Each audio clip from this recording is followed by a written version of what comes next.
I call it a civil war. The board is really fighting it. Loy Putney and his family have been growing fruit in Benzie County for more than 150 years.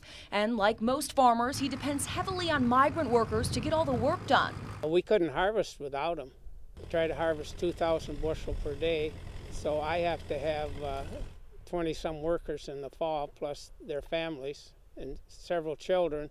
And these workers need somewhere to stay, but Putney says his current housing units are falling apart. So 3 weeks ago, he bought this vacant motel, which has sat empty in the Village of Elberta for nearly 4 years.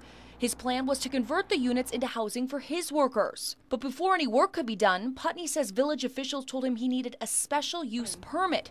But when he filed for the permit, he was denied. Every time we try to process any paperwork, it backs up on us. They won't process.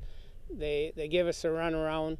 Village council members refused to talk with us about this story, but Putney says they told him that the special use permit was denied because it defines transient housing as being open to the public, not migrant workers. If this was for local people to stay in, there'd be no problem. But most of our help is Mexican Americans, American citizens born here, and they're refusing to let them in. They don't want them in the area. And in a recent meeting, Putney says one village official took things too far and made a comment that shocked him. He said, we're not going to allow rhubarb in this town, whatever that is, I don't know, and we're not going to allow a trash house in this town.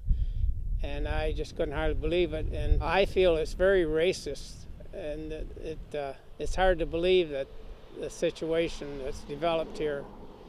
But it's what it is, and we're just trying to work through it. After this comment, Putney hired an attorney to represent him and filed a lawsuit against the village.